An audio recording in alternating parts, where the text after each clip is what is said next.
Ouvrez les frontières. Vous pensez beaucoup plus au titre d'une chanson. Mais ouvrez les frontières ce soir, c'est le 4e thème du 4e match qui va opposer UKO à la faculté de droit de l'Université de Lomé. Mesdames, chères candidates, merci de vous saluer cordialement entre vous.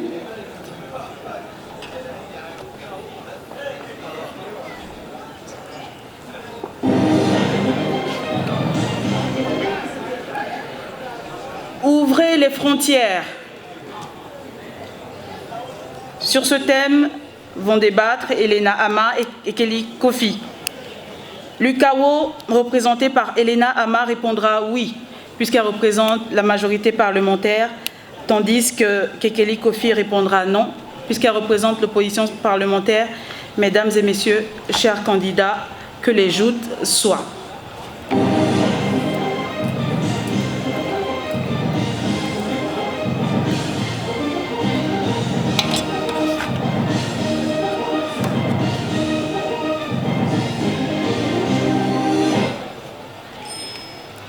Chère contradictrice, je sais que votre santé est le droit de faire ce que vous voulez. Je comprendrai donc si tout au long de ce débat, vous persistez à ce que les frontières restent fermées. Si c'est pour le coronavirus, Dieu protège notre Togo. Mais vous êtes sans ignorer que les frontières interétatiques ne peuvent pas résoudre cette épidémie. Avant de poursuivre ce débat tout au fond, ou du moins avant que vous nous montriez que vous êtes d'une manière irrémédiable et réfractaire à toute ouverture des frontières, il est opportun d'éclairer votre religion sur un concept qui pourrait faire l'objet d'une interprétation tendancieuse, erronée et éventuellement non contextuelle. Cela vous fera peut-être changer de position. Le concept de frontière, a priori, s'entendrait d'une barrière politiquement instituée afin de marquer les limites territoriales d'un État. Cependant, cette définition est limitée en ce qu'elle ne prend pas en considération une autre catégorie de frontières où s'inscrit plus ce présent débat, les frontières intellectuelles.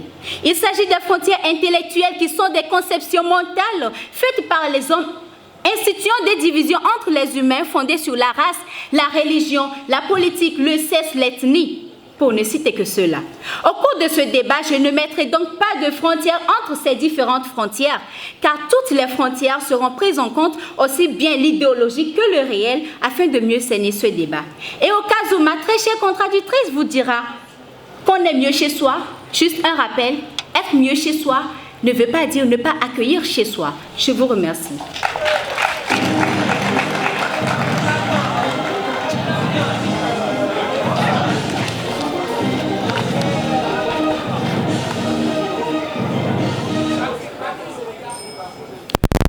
Nous aussi, on veut avoir la chance d'étudier, la chance de voir nos rêves se réaliser, de pouvoir voyager, d'avoir un beau métier, de connaître ce que vous appelez liberté. Tels sont les propos tenus par la jeunesse, surtout africaine, excitée par l'Occident, comme si chez elle, il ne faisait pas bon vivre. Mesdames et messieurs, chers membres du jury, sans être hippopoto-monstro, s'esquiper d'aliophobes, recevez en toute magnanimité mes plus profondes exagérations. La thématique « Ouvrez les frontières » qui m'a été proposée ce soir semble être un sujet indiscutable tant on a tous été pratiquement convaincus par ses bienfaits. Mais, étant donné que bonheur ne vient jamais seul, l'ouverture des frontières n'a pas tardé à faire montre de ces insuffisances dont je me ferai le privilège de vous parler tout au long de mes prochaines interventions. Loin de moi l'idée de fermeture des frontières vis-à-vis du tourisme, des voyages d'affaires ou de détente, je vais vous montrer par tous les moyens qu'il est toujours meilleur de rester chez soi, qu'il est toujours meilleur de s'enraciner dans le sol de sa terre-mère, qu'il est toujours meilleur de profiter de chez soi, car, comme le disait si bien Anani, ce célèbre herboriste gain, je cite, « On ne se sent chez soi que chez soi ». Fin de citation.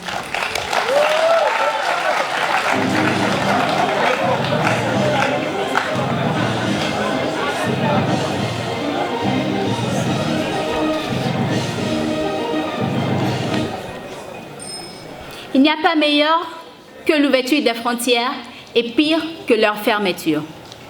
Ouvrir une frontière intellectuelle, c'est ouvrir son esprit. C'est de prime abord voir chez autrui la même dignité humaine que ce que l'on a. C'est la piste idéale pour l'acceptation des autres, l'éradication de certains mots comme le racisme et l'ethnocentrisme. Ouvrir les frontières physiques et accepter les autres nationalités, c'est faire accroître l'économie nationale. C'est apprendre des autres et tirer profit de leurs atouts. Si l'ouverture des frontières était sans intérêt, les 17 États membres de l'OADA ne donneraient pas à cette organisation comme objectif l'attractivité des investisseurs étrangers. Je dis bien étrangers, de par un droit des affaires attrayant. Le projet national du développement du président de la République ne ferait pas appel aux investisseurs étrangers. Si ouvrir les frontières nuirait aux intérêts publics ou individuels, les espaces communautaires ne se formeraient pas. Et il n'y aurait pas des accords ou traités internationaux. S'il fallait encore fermer les frontières, c'est non seulement se priver des avantages que l'ouverture des frontières peut apporter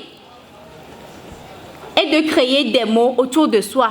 Il n'y a pas pire prison que de refuser de s'ouvrir aux autres. Fermer sa frontière intellectuelle, c'est de l'égocentrisme. C'est être conservatiste. Et s'il fallait que nos prédécesseurs demeurent conservatistes, nous n'allons pas nous débarrasser de certains mots. Il a fallu à la médecine moderne, il nous a fallu nous ouvrir à la médecine moderne pour pouvoir nous rendre compte que l'excision des jeunes filles était mauvaise pour leur santé. Il a fallu nous ouvrir à la médecine moderne pour bénéficier aujourd'hui des avantages que nul dans cette assemblée n'ignore. Il a fallu nous ouvrir à la modernisation pour bafouer le mariage forcé. Qu'est-ce que la fermeture des frontières nous apporte? S'il faut fermer les frontières, il faudra fermer le port autonome de Lomé, qui pourtant est l'une des principales sources de revenus du Togo. Il faudra encore interdire le commerce international. S'il faut fermer les frontières, il faut retourner aux étrangers ce qui est à eux. Et il ne fait pas doute que nous tous ici présents allons rentrer chez nous comme des pèlerins, parce que nous ne sommes pas tous togolais. Et même, nous allons rentrer pieds nus. Je vous remercie.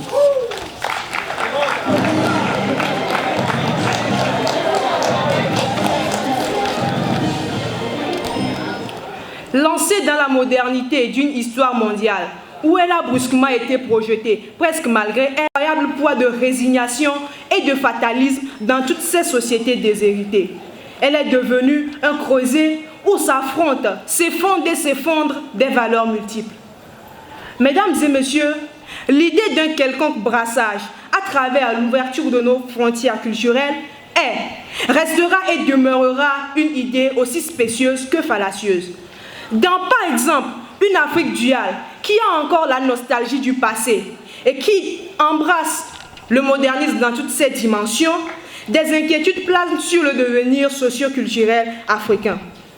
L'ouverture des frontières de l'Afrique sur l'Europe, par exemple, a conduit à un véritable déchirement de l'Africain qui, partagé entre deux mondes, deux civilisations, deux modes de vie, n'est finalement ni noir ni blanc, car ayant tourné le dos à ses propres valeurs. Et c'est ce que déplore David Diop à travers son poème intitulé Le Renégat, extrait de son recueil Coup de pilon, publié en 1956. Comment devrions-nous continuer à laisser ouvertes nos frontières si tout porte à croire qu'à la longue, la culture de tout un continent, de l'Afrique en particulier, risquerait de disparaître du fait de son abandon par la complicité des Africains eux-mêmes au détriment de la culture occidentale qu'ils ont découverte? Comment pourrions-nous laisser ouvertes nos frontières lorsque nos populations acceptent de manger du hamburger à la place d'un bon foufou à la sauce graine, lorsqu'elles refusent de consommer local au détriment des produits exportés? Nous ne sommes pas dans les contes de Mille et une nuits, alors Sésame, ferme-toi. Pourquoi encourager l'ouverture de nos frontières lorsqu'en 2016, selon le journal Le Parisien, 41 millions de marchandises contrefaites auraient été saisies aux frontières de l'Union européenne? Pourquoi devrions-nous ouvrir les frontières face à toutes ces attaques terroristes, face à ce nouvel ennemi que nous connaissons tous, qui fait rage et qui a pour origine le Made in China? Je vous parle bien sûr du coronavirus. Nous ne sommes pas dans les contes de 1001 nuits, alors soyez-en sûrs, mesdames et messieurs, ce soir, Sésame doit se fermer.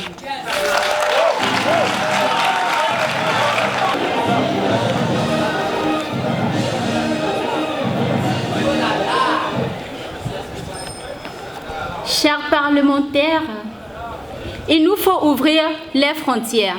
Et les ouvrir, ce n'est pas se dénaturer.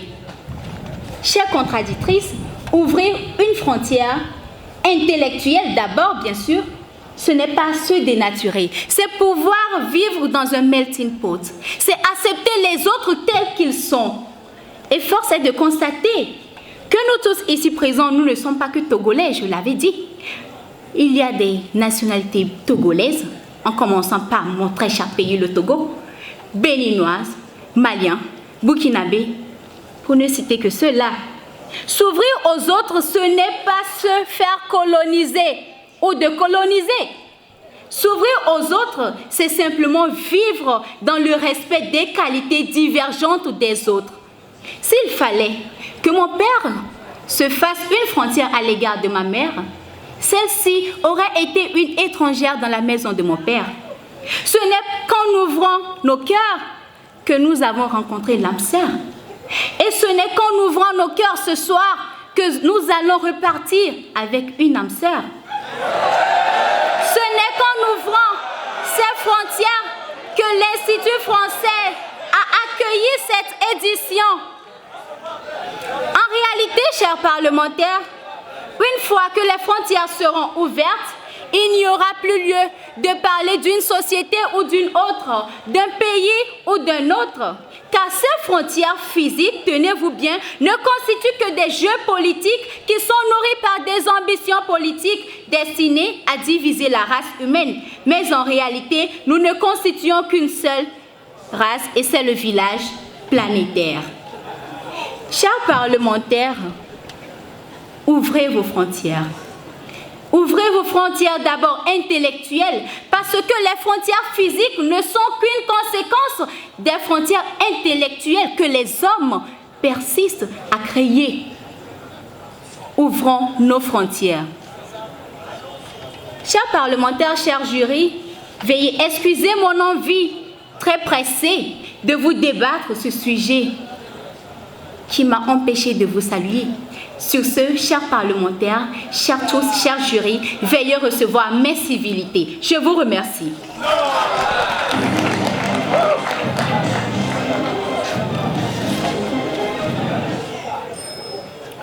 Ce soir, mesdames et messieurs, eu égard à tout ce qui précède, il convient de dire qu'ouvrir les frontières en soi n'est pas une mauvaise chose. Mais notons également que cette proposition prise tant dans son sens premier que secondaire présente des inconvénients non négligeables qu'il faudra traiter à la base avant une éventuelle ouverture de frontières.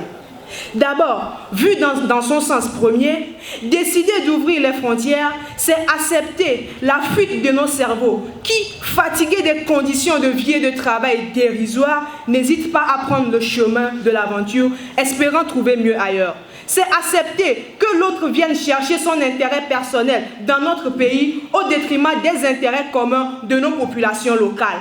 C'est encourager l'invasion des produits contrefaits, des virus et des terroristes qui affluent. C'est surtout décourager la consommation locale et la création d'emplois qui sont des facteurs primordiaux dans l'émergence de l'économie interne de nos pays. Ensuite, sur le plan culturel, nous avons déjà eu à voir des conséquences causées par l'ouverture de l'Afrique sur l'Europe, qui n'est qu'un exemple parmi tant d'autres.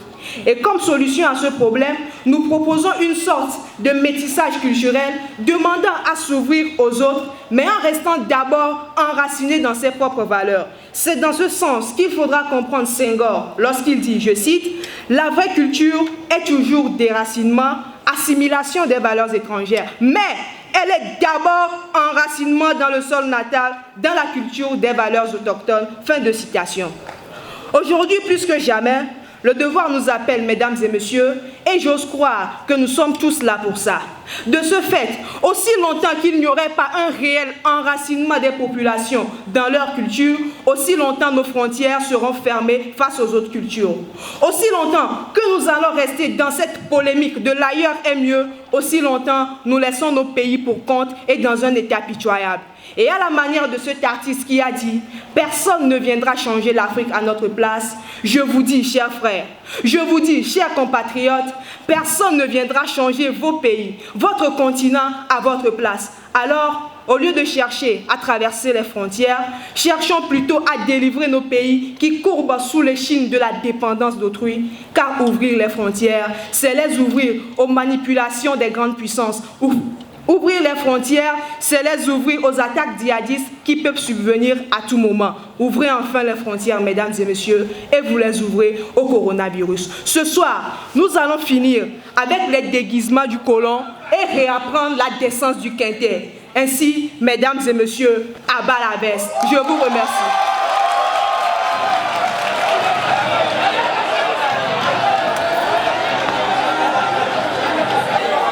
Ce soir, les frontières ne seront pas fermées à cette 4e thématique. Ouvrez les frontières, ce thème transition qui nous permet de nous projeter au 5e thème. Mais avant cela, nous raccompagnons Elena Ama de l'UCAO et Kekeli Kofi de la faculté de droit avec tout le respect dû à leur verbe.